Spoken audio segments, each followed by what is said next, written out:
all take a time out. Let's do a podcast about. We'll sit right back, figure this out. Well, let's do a podcast about.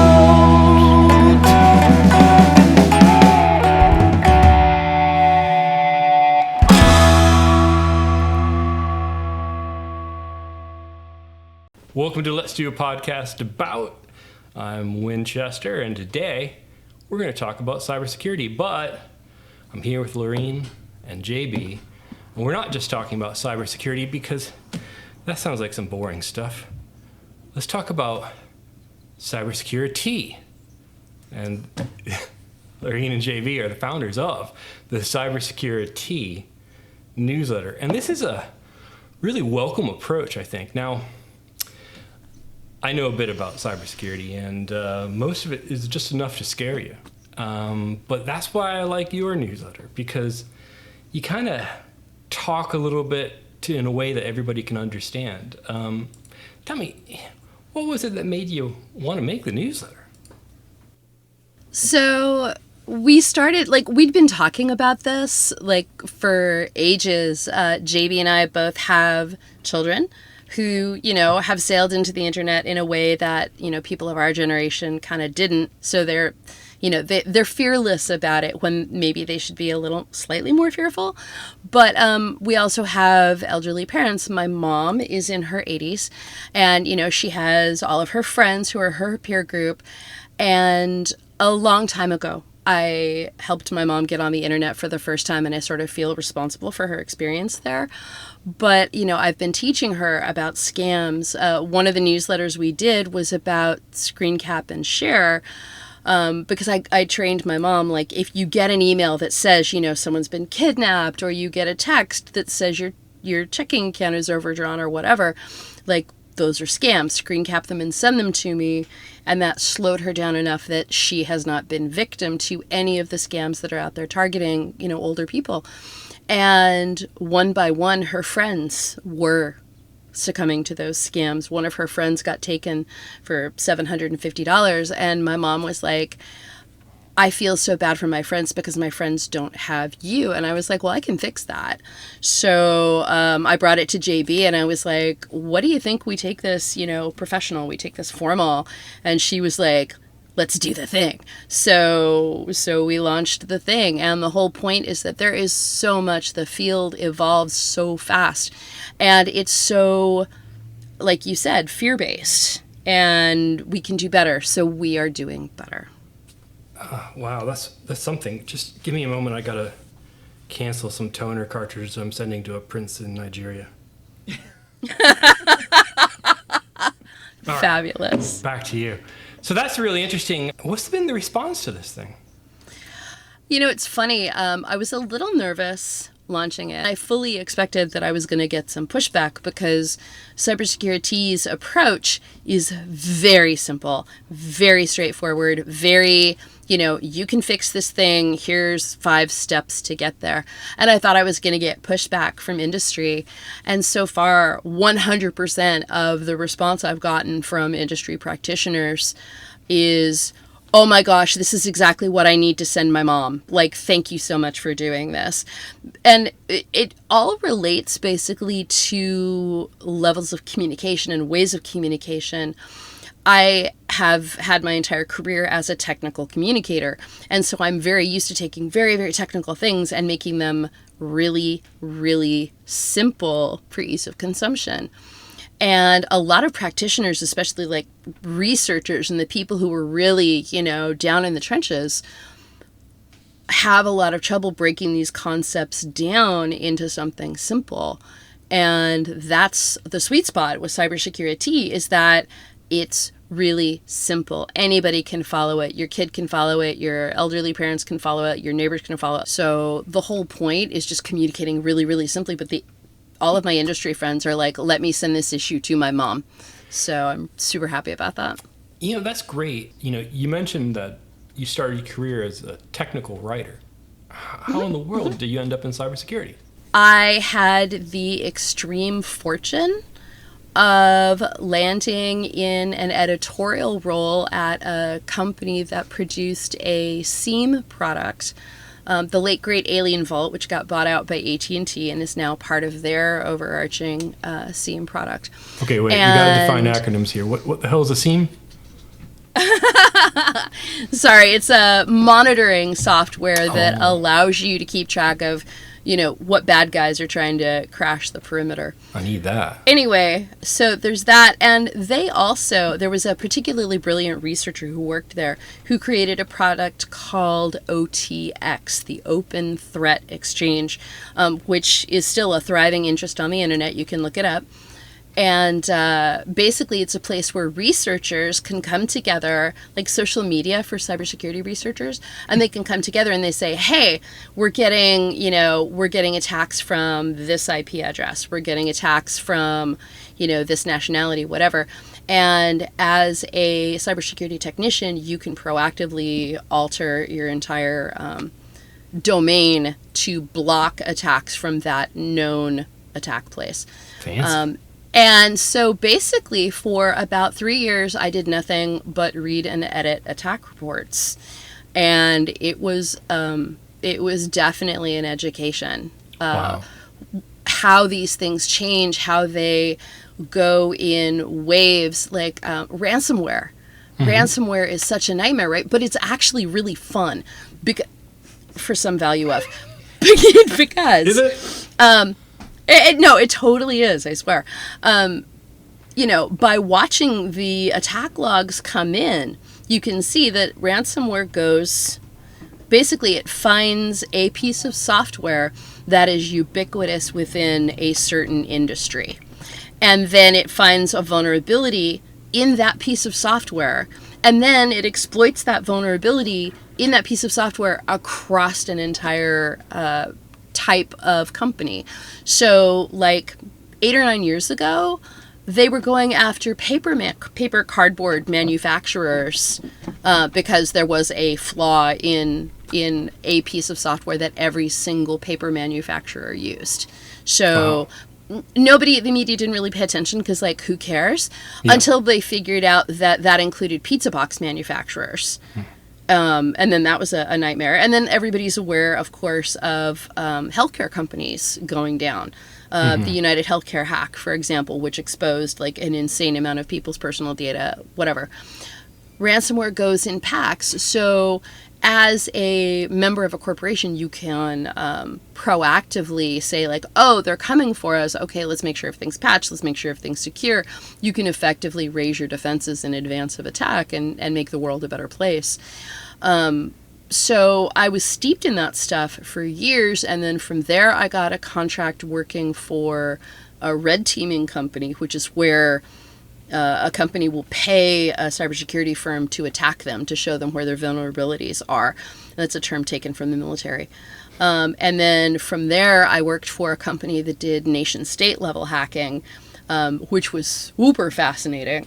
Wow. So just after, and these are all people who need to communicate what they're doing. Otherwise, nobody knows. They're in a box. They're in a skiff. They're shut away from the rest of us in our day-to-day lives, but the things they work on touch us so completely every single day.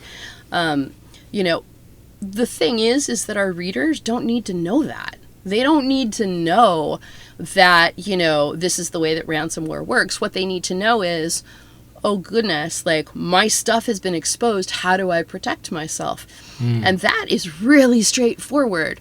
So, we have a series of news articles where we say like, this is what you're seeing in the news, big and scary, right? Here are the specific 3 things you need to do to protect yourself from that. Yeah. Done. Wow. And it's just really straightforward. Well, I'd like to hear a little bit more about that, but, I want to hear from JB quickly. What's your role in all of this? So my background originally was TV and film way back when. Wow. And it's a different thing. Yeah. And I moved over into marketing and communication from there. And I've known Laureen for years, and she brought me into work on with a client of hers. And so that's how we kind of got started on this journey together. And then, so when she brought this to me, my job in this is, Laureen is a technical writer, and Laureen is a technical writer for people that understand technical things, and our audience does not understand technical things.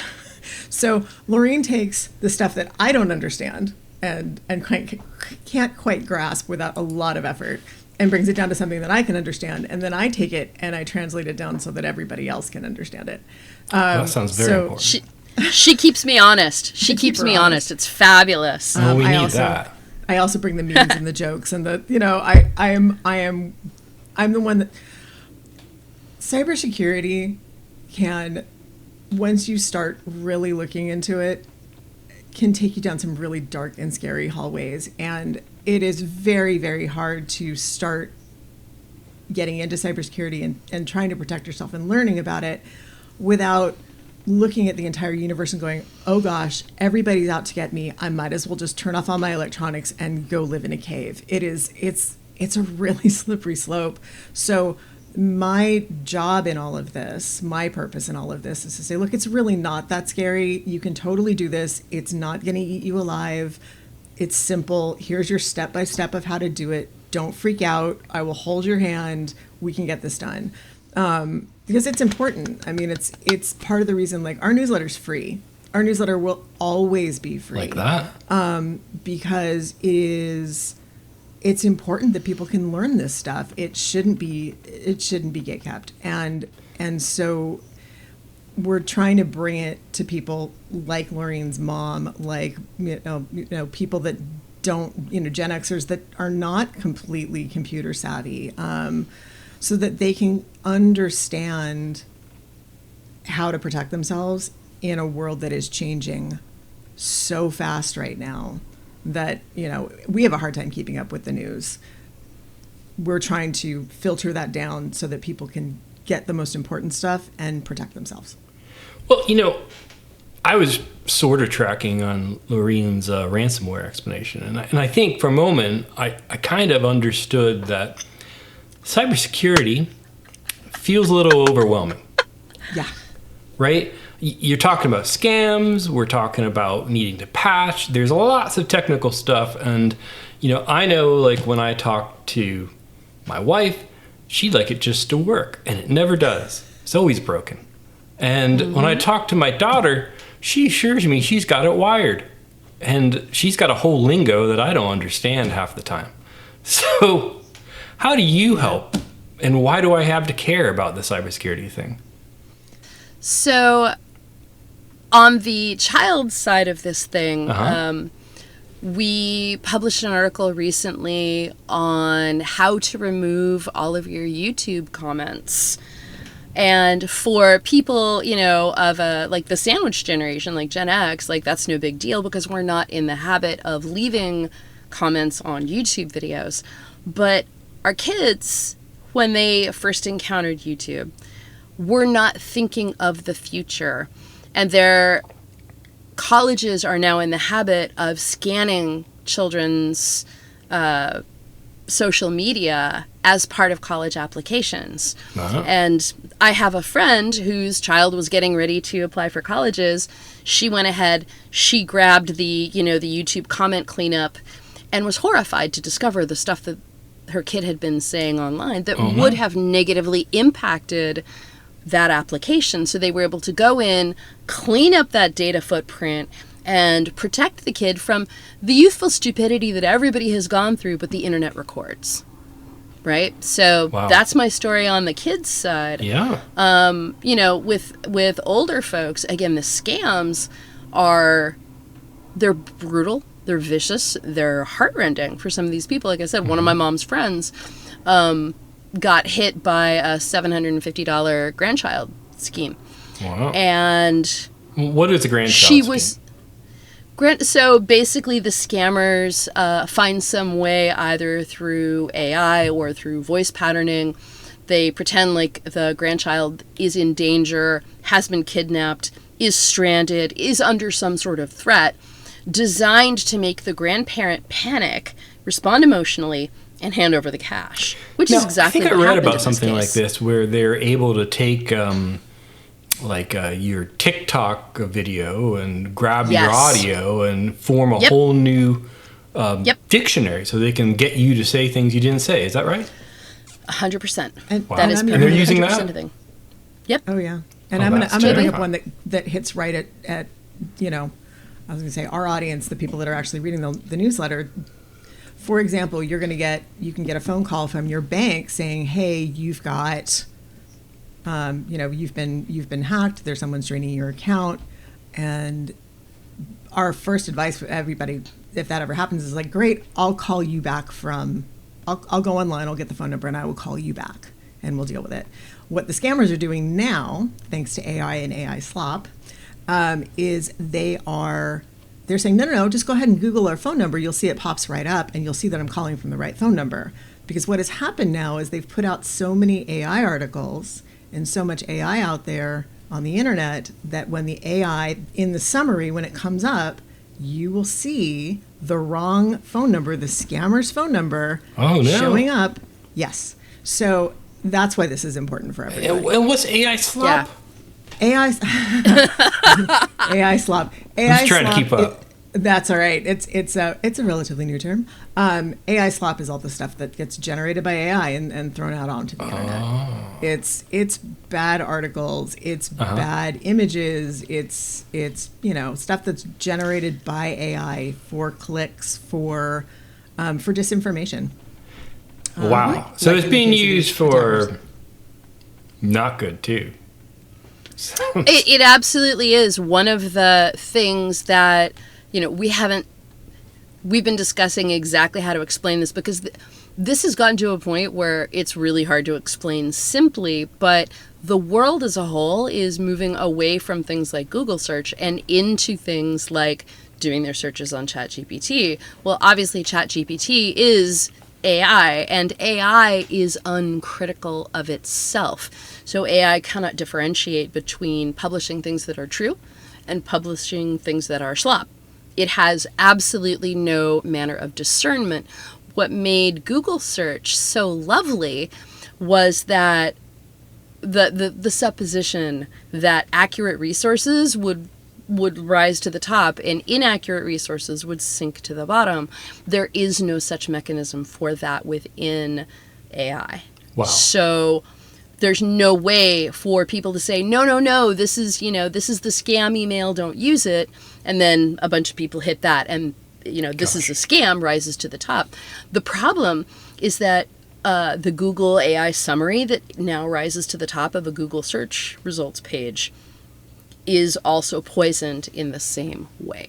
So trying to explain that to people, you have to understand a lot about how AI works. And so JB and I have been working on figuring out how to simplify that so that it's easily actionable and also not terrifying, because if you start thinking about it, it becomes terrifying really quick. Well, so and my audience is familiar with the album I put out a while ago, The Waking Giant, where we did a concept album of the idea of AI combined with an immersive environment and what that might do to you. Because we see these headsets and it's pretty damn immersive. So if you have an AI that helps to guide you along, it's easy to kind of lead you down the garden path.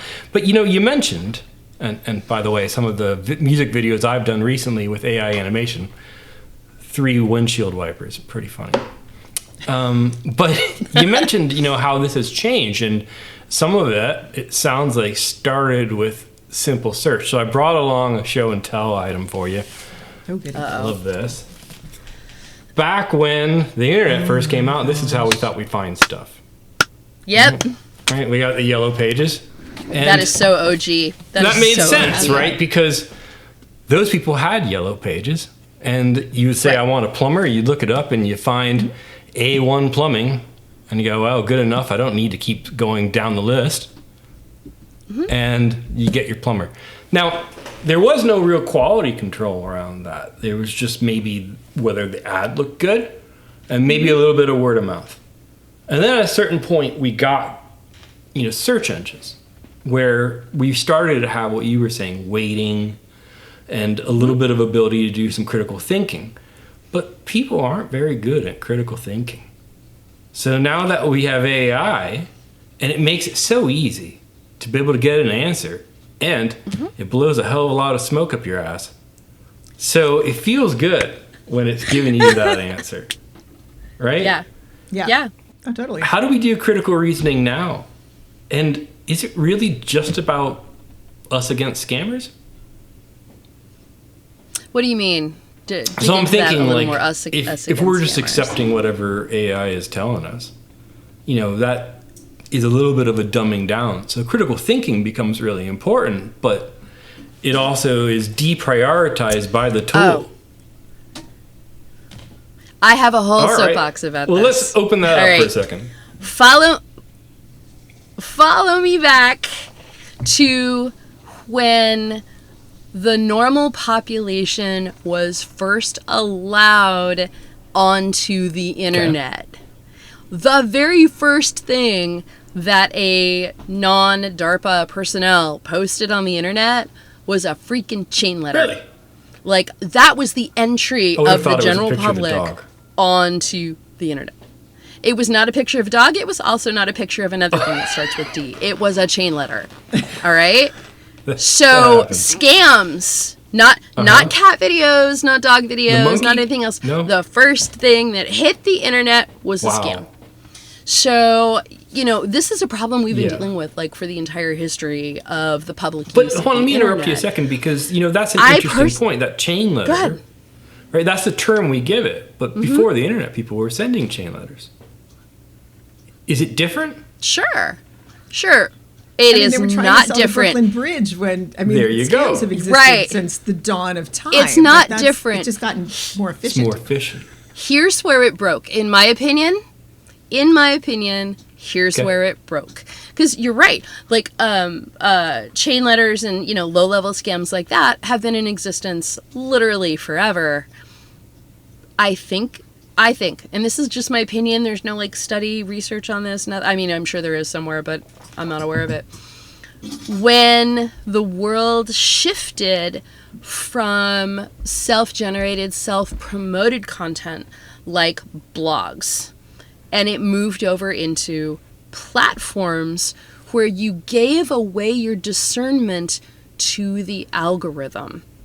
At the point at which you stopped deciding what you were going to read every day, and you handed the choice of what you were going to see to the algorithm, you started to give away a certain amount of discernment. And that has simply become worse. Everyone is now aware of the harm that platforms do. For example, Sarah Wynne Williams' book, Careless People, about the inner workings of Facebook, and the number of people who have literally lost their lives because of what the algorithm does to the way people think about the issues that impact them. And part of my thing is to demystify technology a little bit, to call out platforms clearly for what they are, and to give the tools to people to bring their discernment back away from the algorithm and back into a world that they control. Wow, that's some heady stuff. For me, most of my social media just tells me I need more dance videos. This is why JB exists. Yeah. I don't know why. All right, so we're trying to separate people from their money. And we've got scammers trying to do that. And we've got vulnerabilities on our systems, and they're exploiting it to try to get that money. Mm-hmm. But you mentioned that there's also psychological harm, the trolls. Why do we have that? So there's a kind of a thing in philosophy about how humankind advances technologically before they advance morally. This was actually explored by Oppenheimer. Like, the whole idea that, like, we can build these things that we have no business, utilizing other people. The man who invented the firearm felt that he had created a weapon that was so terrible that it would end wars for all time. We know where that ended up. So the thing about technology is that it's exactly the same as the gun or the nuclear bomb, in that we can do extreme harm to people because people haven't really caught up with the moral wherewithal. Nobody has judged Facebook on a moral basis. So there's also the aspect of, all of the data leaks that come from this. And the idea that I'm agreeing to a privacy term without reading it, and a lot of that data of mine is being sold to be able to fuel some of this, right? Yes. Yes. So there's Yes, the yes. idea of being able to sell it for profit, and perhaps there's good intent at a certain point. And then there's the bad intent that maybe leads to the data breaches that comes from the vulnerabilities, that comes from the hackers, that may be from the nation state. Or from anywhere else. I mean, there's profit motive, there's political motive. Like, But this feeds into some of why we have scams then, yeah? oh, yeah, absolutely. And you guys have, I just noticed, you guys have a scam database that you've started.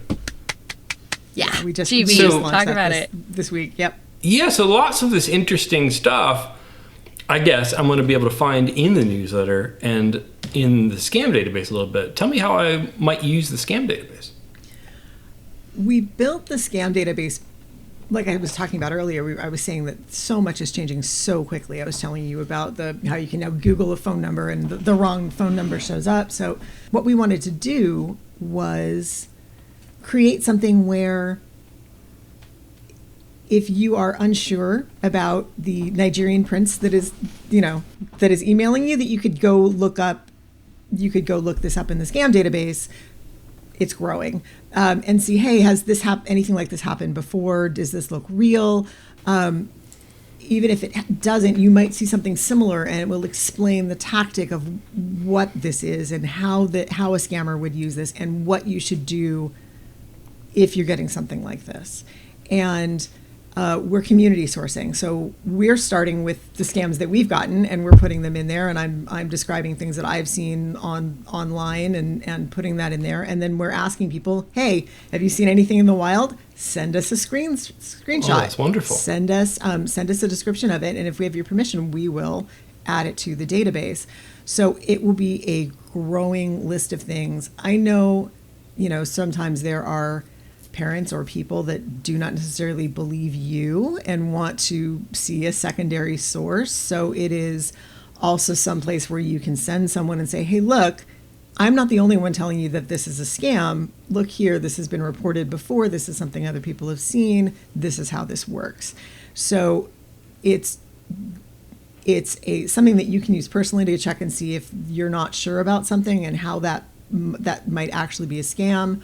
And how to treat it as if it is a scam, and therefore you'll find out one way or the other. And also as a secondary source to back you up if you need it for someone else, like a parent or a child or a friend. That sounds tremendously helpful. Now, to get at all this, I'm going to go to cybersecuritea.com, right? And I can browse it, and I can sign up to go and check out the scam database. I can read past newsletters. But there's also some subscription stuff. Tell me about what I'm subscribing to and how does that work? It's a free subscription, so you actually don't have to be subscribed to read the newsletter. All the newsletters are free to use. The only thing we ask for a subscription for a free subscription, is to read the scam database. That's the only thing that we've gated on there, but it's a free subscription.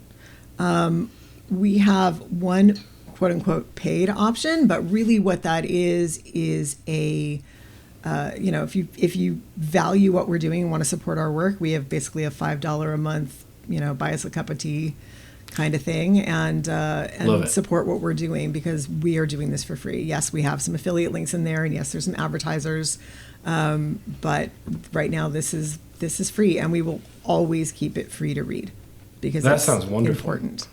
Well, gosh, I think my head's about to explode from all these different things because now I'm thinking, gosh, maybe the world is full of evil. I woke up this morning with a nice cup of coffee and I was doing pretty good. So, thinking about all that, beyond fear, what should I worry about? Because I had this note, what should I worry about? And I meant to ask you that, and now I'm just worried about everything. Is there something that you want to highlight? So the worry about everything is exactly what we're trying to avoid, right? Because that disempowers you. You're like, oh my gosh, there's so much. I'm overwhelmed. The way we construct the newsletters is like there's a thing, but here are the specific ways in which you protect yourself from that. The number one thing that I would love for everybody in the world to understand is that there is a difference between active data, which is data that you put out into the world on purpose, like when you fill out forms or do subscriptions or something like that. And there is passive data where, there's a million ways that data brokers grab your information and then sell it for their own profit.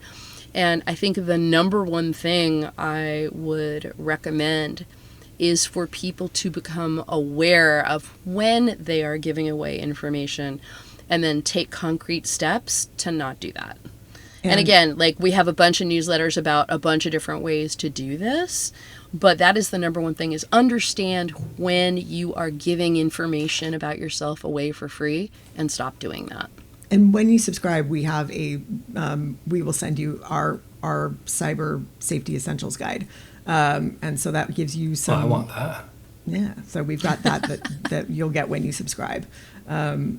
And that's something that that's got our suggestions for what apps we think you should use, what browser we think works, what email system we think works, paid and free options and some of that stuff. And yeah, that's kind of a good starting point for people. It's a 10-step thing, and it's just kind of like I said, our goal is to keep it simple and easy and not overwhelming. And so that's what, this is a nice slimmed down version of all right, just do this. This is a good start. And you can add on to that. This is a good baseline to start with.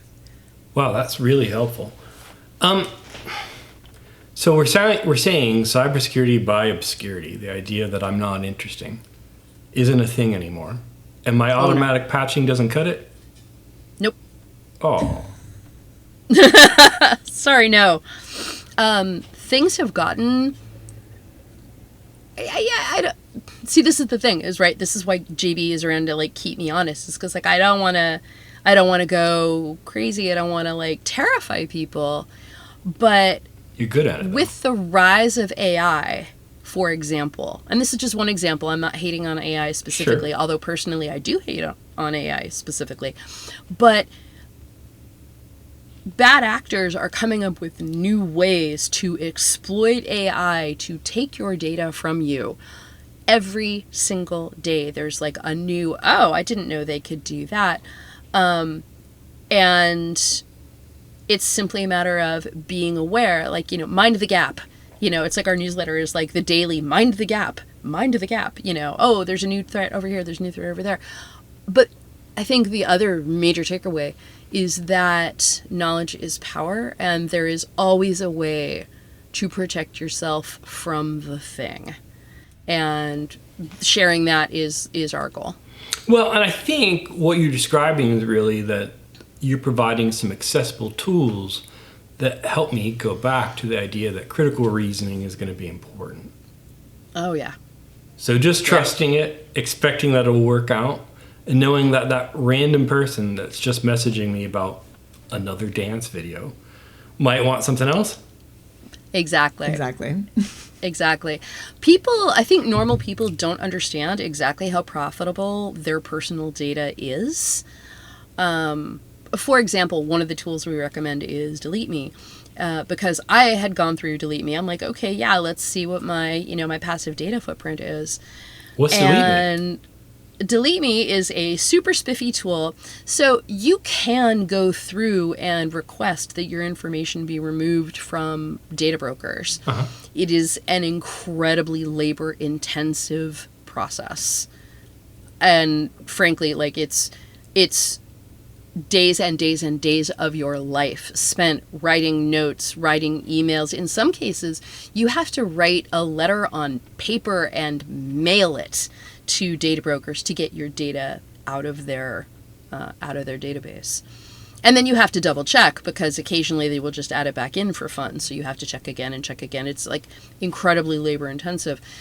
Or you can go ahead and sign up with DeleteMe, which does that for you. You give them, your name, your visible data, your address, your phone number, whatever.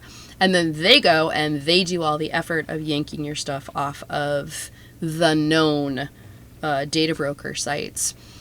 And I discovered that even though I am very careful with my data. I was still in over 400 databases, and somebody somewhere,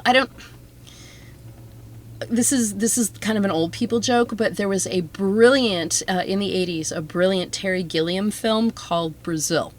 And it was the narrative story of what happens when a guy's data gets messed with in the system and then his entire world collapses. Very funny, highly recommended. I mean, who doesn't love Terry Gilliam, right? So somewhere in this ecosystem of these 400 different data broker databases, somebody had conflated my data with follow me here, my husband's ex-wife's new husband. Oh my So everything about his data profile slammed into my data profile as if I was married to him, even though, there was this whole chain of causality. Wow. So it's really important to actively participate in cleaning up your own passive data footprint. Yeah, I remember when I first bought my first house, it turned out that there was somebody who'd owned property in the same town where I went to college who had the same social security number as me, but their 6 was my 8 or vice versa, and we'd been merged. Yeah. Yeah. Crazy. Now, I've got a stack of letters over here. I must have 50 different offers for credit monitoring. Has that fixed anything? Credit monitoring Yeah, all my leaks. It's a beautiful canary in the coal mine for once your stuff has already been exploited. We would like to get ahead of that and remove the data so that exploiting it isn't an offer. Personally, and we actually just published a newsletter about this, JB, like a week ago, 2 weeks ago? 2 weeks ago, yeah. About it is impossible to protect your credit data anymore because of the number of scams that have happened with releasing your social security number into the wild. So you literally just need to freeze everything. And at the point at which everything's frozen, yeah, it's good to check in every so often and monitor, but it's not the emergency that it would be if you weren't freezing your stuff. Like, there's always a way to protect yourself in a better way. Yeah. Wow. And some of this is in that Essentials guide? Mm-hmm. And do I hear about more of this from the newsletter? Yes. Yeah. And the scam database has some of it too? Yes. Oh, I'm going to have to go sign up. Sounds like I need You weren't this. signed up before you interviewed us? I went to the website. But I didn't want to give you my information. Now I That's do. hilarious. You know what? You don't have to give us your information because you can do what's called masking your email address so that what goes into our database is not your actual email address, but it bumps to you. So we don't actually have your data. And that's one of the sort of daily habits that you could get into that would improve your passive data scatter. Is that in the newsletter? That Yes! is in the newsletter. It's also in the cyber. It's also one of the apps that we recommend in our And what a cyber timely guide. thing, because it's almost Halloween. That's I like true. the idea of my email wearing a mask. I hope like it's that. scary. Yes, and now we know. We will give you a hat tip when we do the email next month. That's about That's that. terrific. And I'm going to decline that next dance video that comes. You know how many people want to dance for me. They all tell me they See? love my music. So, it immediately endears themselves to me. So Today you learned. Yay. today I learned. And that's why we're here. Any parting shot before we wrap up? Because this has been terrific. I thank you guys for your time on this. Sure. JB, you got something? Subscribe. Check out the Cyber Essentials. Check out our Cyber Essentials. I think that will give you 10 things you can do to keep yourself a little bit safer every day. It will give you some recommendations for something to use that's not Gmail, something to use that's not Chrome, things that we know at this point are taking your active and passive information and use selling it all to those data things. brokers. Ways to clean up your socials. It is. I don't think everybody realizes at this point, because we're all new to this. This hasn't been around for 100 years. That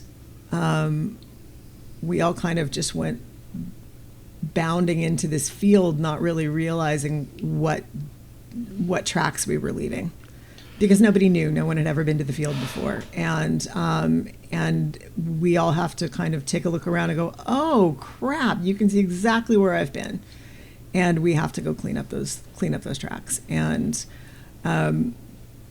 so we want to help people clean up those tracks, and then keep an eye on where they're walking and how they can leave no trace, as you will, as to where they are.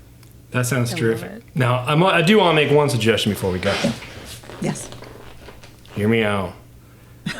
Oh no. Cybersecurity TikTok dance video. Come on. I can give you some music. Just no. I did have one parting thought, which is subscribe and share. Because here's the deal. The world's not getting any simpler, and technology is not getting any less complex. Most of what we teach is about establishing good habits, and the best time, to establish a good habit was yesterday, and failing that, it's today. And I really feel like the more the people around us, our friends, our families, our coworkers, are secure, the more secure we all are. And I care enough about this that, as JB said, we're always going to be free. There will always be a free option for this, because this is information that people need to keep themselves safe. So, subscribe, share the word, spread it around, tell your friends. Gosh, that's really terrific. And let me just look this up for a second. There's no cybersecurity in here. So, I'm going to need that newsletter. You're going to need it. I'm going to look up in the scam database and the essentials too, because it sounds like I got some worrying to do and a little bit of homework. But that's why we're here. Thank you so much, Laureen and JB and Cybersecurity. I hope everybody subscribes. Thank you so much. Thanks. Thank you.